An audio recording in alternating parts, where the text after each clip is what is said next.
Hola, mi nombre es Nicolás Salgado y hoy vamos a analizar las transformaciones sucedidas en la Edad Moderna. La Edad Moderna fue un periodo que abarca entre mediados del siglo XV hasta el siglo XVIII, y el cual fue un periodo de profundas reestructuraciones que fragmentaron y cambiaron la estructura de la sociedad occidental.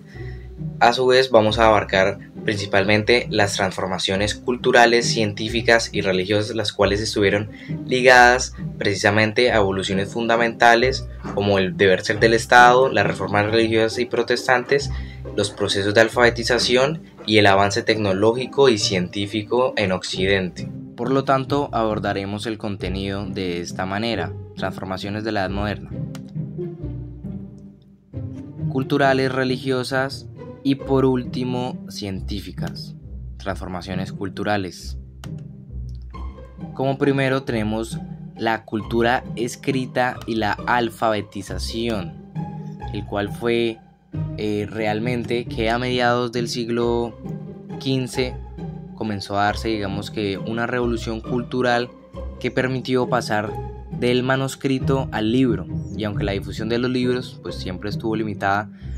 por las élites y por el precio y la censura también impuesta por la Iglesia y el Estado, hubo un incremento de la alfabetización en esta época en la mayor parte de Europa, basada en precisamente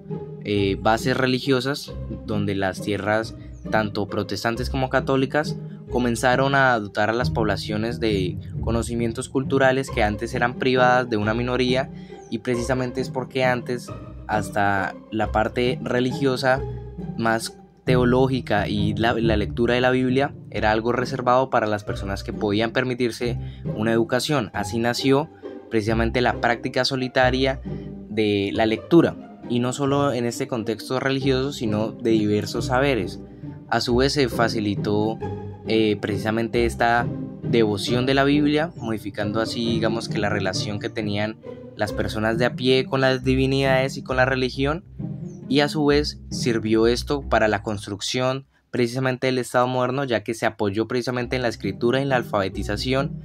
para fomentar y crear en las bases la justicia y reglamentar la sociedad para una comunicación social con todos los grupos que habitaban en la sociedad europea de este momento. A su vez, en este segundo ítem de transformaciones culturales tenemos el surgimiento del espacio privado y el individualismo, el cual marca precisamente una transformación y disrupción fundamental en la mentalidad y las costumbres de la sociedad occidental, volcadas a un individualismo, abandonando así, digamos, que el núcleo central, el cual era la familia, y buscando otras formas de organización y pensamiento, y esto también dio origen precisamente a la opinión pública, entre otras cosas, esta disrupción.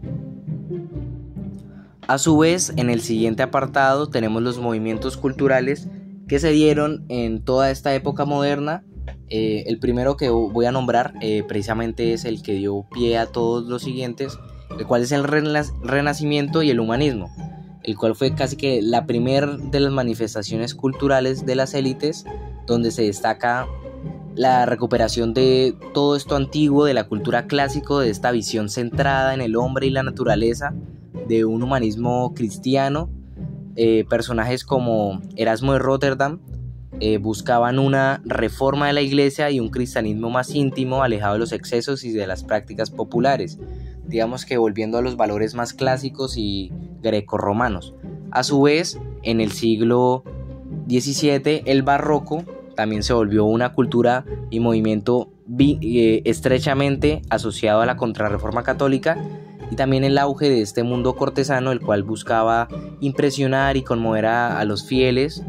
más que todo analfabetas, a través del mensaje visual y el espectáculo. Por eso es que este movimiento se ve más plasmado, digamos, que en el arte, en la escultura, en la pintura, entre otras cosas. También esto transmitió, digamos, que finalmente este triunfo de la Iglesia Católica, reforzando el orden imperante que se hace a partir de esta exaltación de lo divino y de diversas formas de expresión artística cimentadas en el barroco. Posterior a esto, en el siglo 18 surge la Ilustración, la cual representa precisamente la culminación de todo este proceso cultural, y digamos que la máxima de desarrollo mental y cultural moderno, el cual fue caracterizado por la confianza absoluta y fidedigna en la razón. Se basó básicamente en la crítica universal de todo aquello que nos fue heredado como tradición, teología y cultura, y propugnó la secularización de la existencia, buscando en base a la razón la búsqueda final, digamos que casi de todo conocimiento, y digamos que de aquí también deriva muchos pensamientos de filosofía política y de otros temas fundamentales de la construcción del Estado moderno y el derecho, que se basan precisamente en todo esto, en la razón y otros apartados fundamentales que fueron planteados en este siglo. Ahora vamos a ver transformaciones religiosas, más que todo en base al cristianismo, ya que estamos hablando en un contexto occidental europeo, donde vamos a disputar diversos problemas teológicos que se dieron, cambios en la jerarquía y el orden social, a su vez de otras disrupciones tales como el misticismo y diversas corrientes protestantes, la contrarreforma y la reforma, y todo esto como conllevó. En estas reformas religiosas tenemos el protestantismo, el cual insistió en la relación directa del fiel con Dios, basada en la fe y en la frecuentación personal de la escritura. Esto se asoció pues estrechamente la religión con la alfabetización, ya que pues promoviendo esta forma de fe se encerró al individuo en una red de enseñanzas y prácticas que garantizaban la conformidad espiritual y la conciencia comunitaria. También surgen diversas denominaciones como el calvinismo o el anglicanismo. A su vez el catolicismo,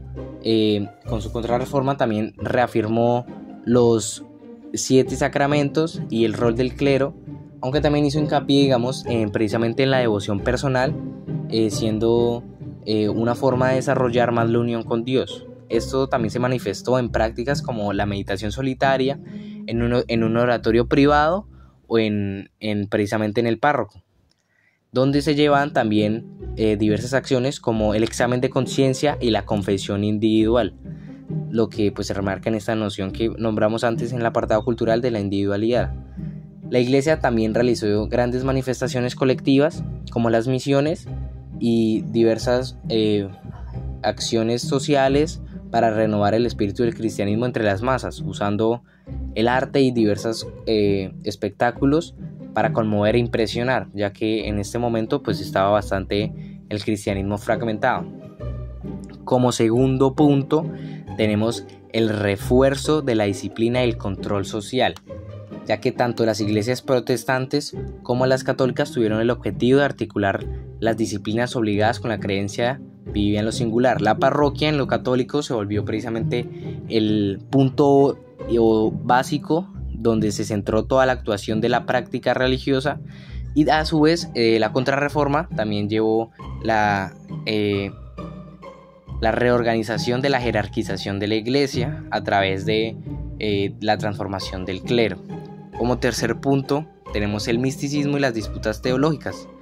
donde se desarrolló la mística especialmente en Francia. Las disputas teológicas se centraron básicamente en la cuestión de la gracia, lo cual, según o no, se veía necesaria para la salvación,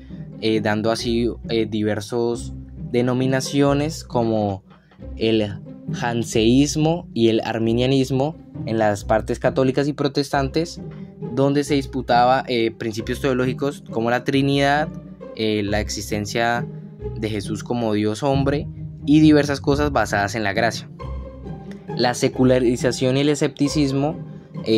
en el siglo XVIII, con el avance del racionalismo y la ilustración, se inició una transición hacia el camino hacia el laicismo y la secularización de la existencia.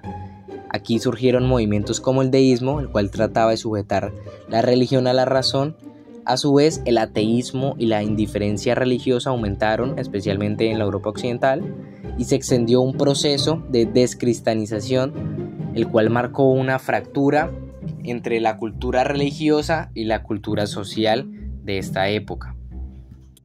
Ahora vamos con las transformaciones científicas, las cuales se basan en la aparición y conformación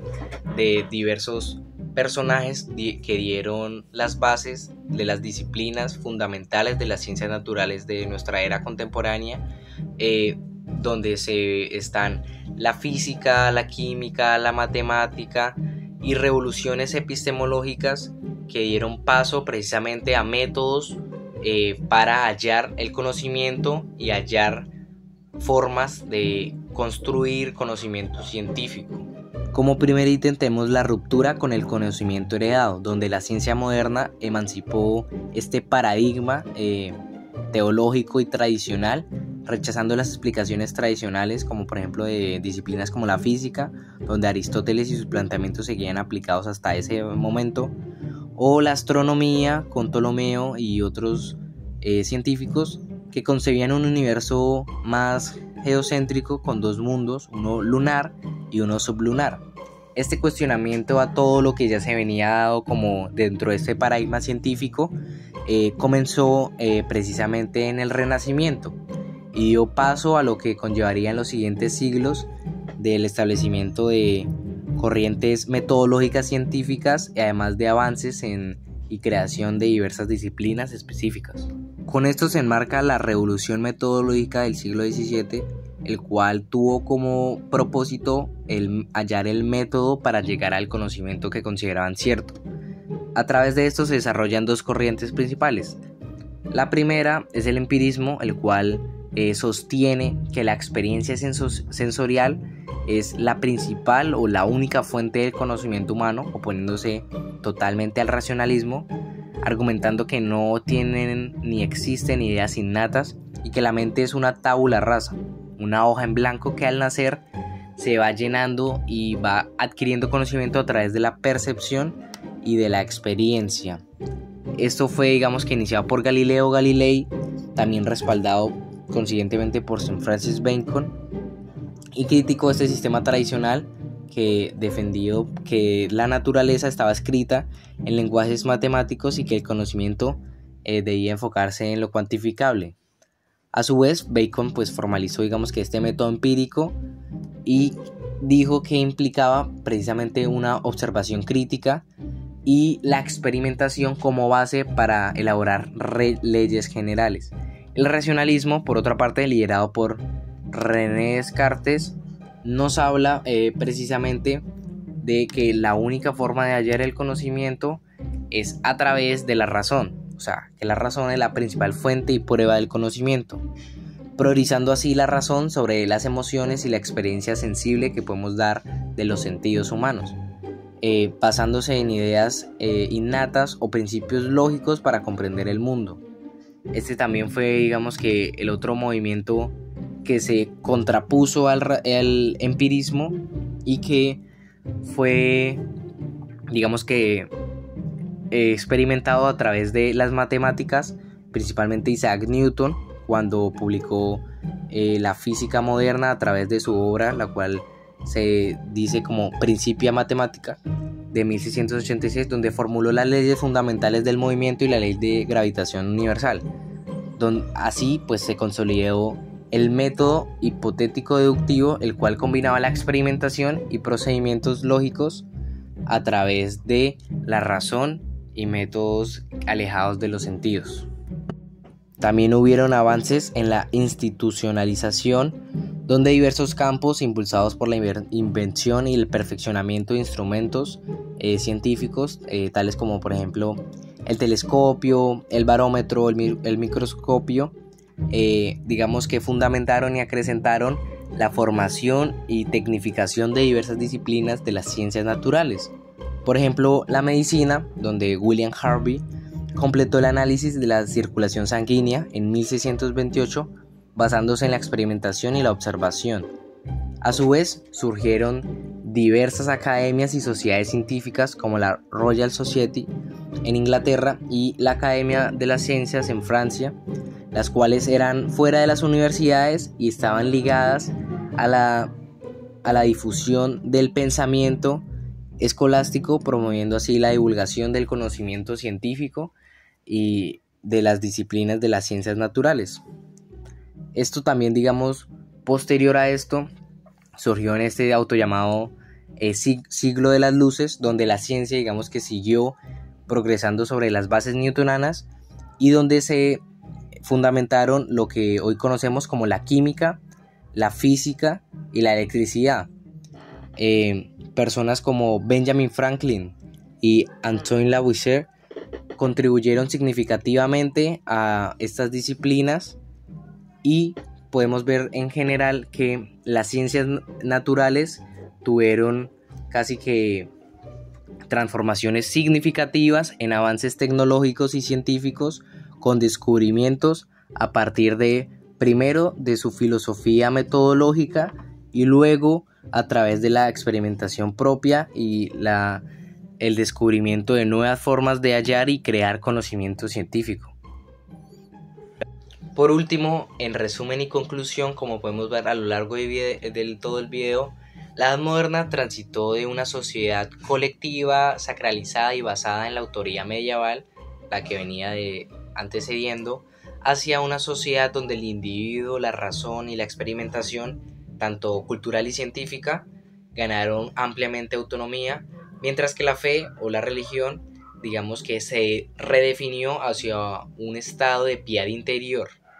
Y a su vez, precisamente la religión fue sometida a través de la crítica racional, sentando así las bases de nuestro mundo contemporáneo. Gracias.